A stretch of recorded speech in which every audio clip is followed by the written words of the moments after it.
Assalamualaikum warahmatullahi wabarakatuh. Halo teman-teman trader dimanapun berada, selamat datang kembali di channel Belajar Bisnis Digital.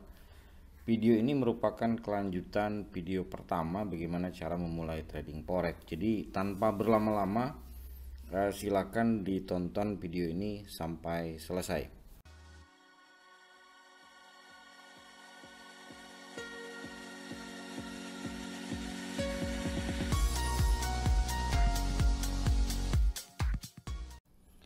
Oke teman-teman trader dimanapun berada, jadi buat Anda yang inisial marginnya $1.000 tapi memiliki margin add minimal $10.000 atau $20.000 yang siap di top upkan setiap saat terjadi masalah di inisial margin.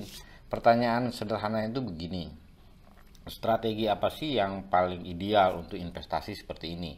Nah, sebelum saya menjawab dan mencontohkan secara langsung strateginya seperti apa, sekarang kita hitung dulu ketahanan dana apabila investasi kita totalnya itu adalah $11.000. Jadi kalau Anda transaksinya satu lot, maka Anda akan memiliki ketahanan sebesar 1.100. Jadi dari mana angka ini muncul? Jadi 11.000 dibagi saja nilai per 1 pip, nanti akan ketemu angkanya 1.100 pip.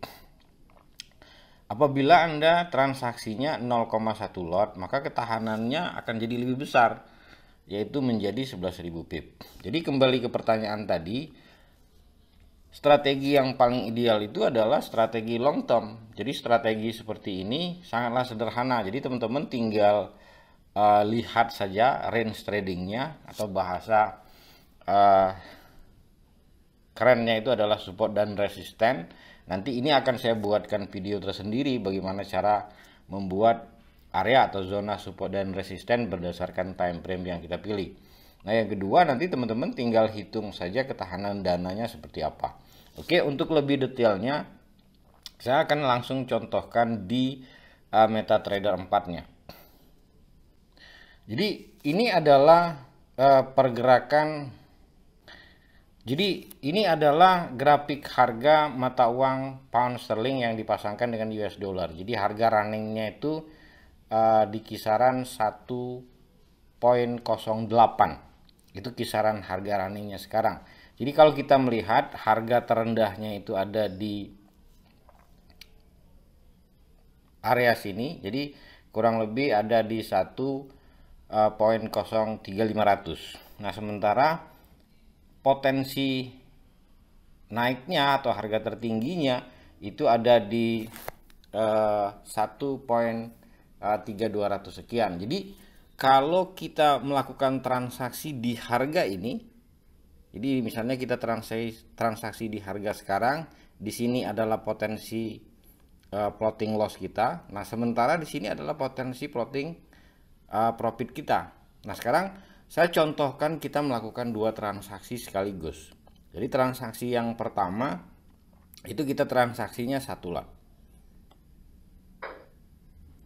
Nah, sementara untuk transaksi yang kedua ini kita transaksinya hanya 0,1 lot saja.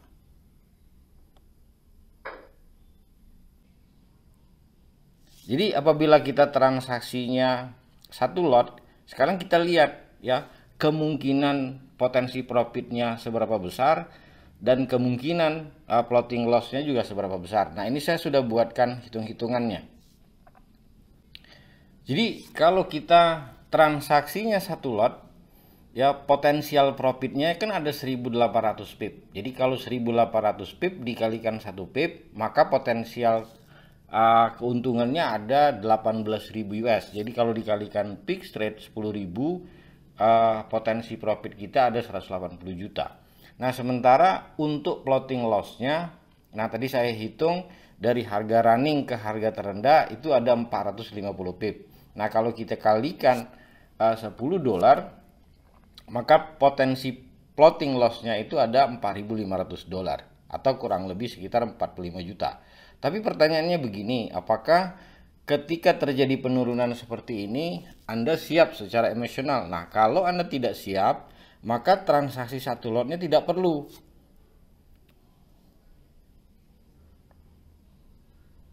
Jadi yang satu lotnya kita buang saja. Jadi kita cukup transaksinya 0,1 lot saja. Jadi saya ulangi sekali lagi, kalaupun